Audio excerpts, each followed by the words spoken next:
Hi guys, share ko lang yung setup ko dito for crayfish, mollies, and guppies. Ayan.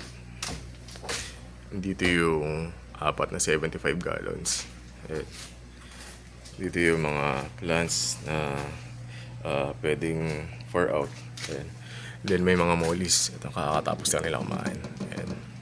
Ito yung mga albino golden blue tail na red eye.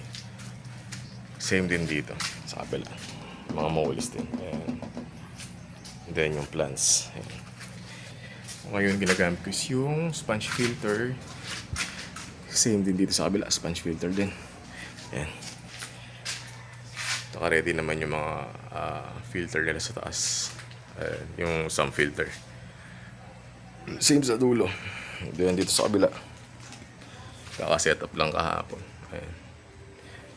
Then, ito, ayan. Gaganda nila. Ayan. Mga red eye. Dito naman, yung mga guppies. Ayan, hello. Kakainan din na. Ito yung mga chops, guppy chops. Yung mga gusto mag-alaga, yung mga beginner or for newbie. Pwede ito. Sobrang ganda ng mga kulay nila yan. Madali na sila alagaan and madali lang din sila talaga dumami. Ayun. So, isang batch yan. Hanggang dun sa dulo. Ayan. Mga 4 out. Ayan. Pagka kailangan nyo guys, PM nyo lang ako. Mura lang yan. Okay. Then dito naman sa kabila, yung sa crayfish. Ayan. May mga guppies din dito. And ayan, may mahuli din. Ayan. Yung PKBM. Meron din doon. Ito yung isang ARC. Ayan, nakalabas yung claw niya.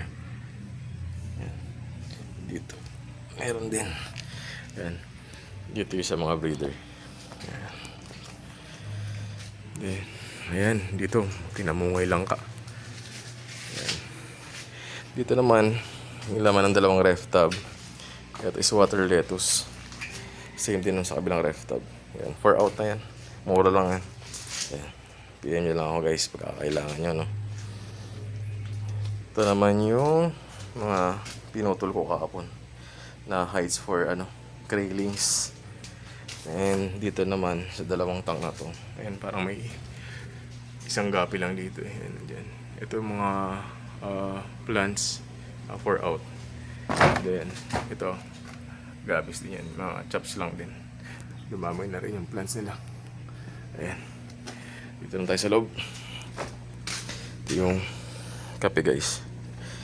Then sa loob nandito yung ibang crayfish. Ayan. Wala karaan, inabot na naman kami ng baha. Ayan. Isang tank nandito. Then meron dito isang pair ng crayfish. Ayan. May dalawa dyan. Isang pares. And yung dalawang beret ko. Isa and isa rin dito. Ito naman yung BBS, yung baby brine shrimp. Yan. Pwede na itong ipakain mamaya. Ito yung live food. Ayan. So, ito yan. Ito yung brand ng BBS na binibili ko sa Shopee. Parang around 300. Ito naman yung feeds. Ayan. Then, ito naman sa dalawang trapal pond. Ayan. May mga plants din. Then, sponge filter. Ayan. Ito, may mga anak sila dito. Ito, medyo maliliit pa. Ayan.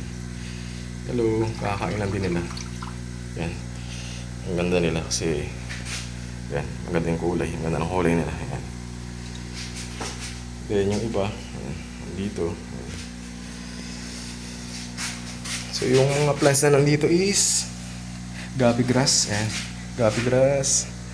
Hornwort. Ayan. Ayan yung iba natago. Hello. Water lettuce. Ayan.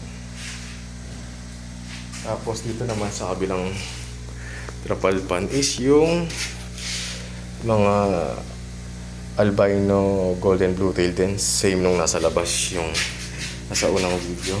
Nasa 75 galas. Ayan. Ito mga kapatid din nila. So, andito yung ibang mga plants. And then, ito yung sa heights ng craylings, kaso nag-harvest na ako hapon. Transfer ko na sila kasi medyo malalaki na sila. No? So ayan, pag medyo malalaki na, pwede na itong 4 out. Ayan, mga red eye. Ayan.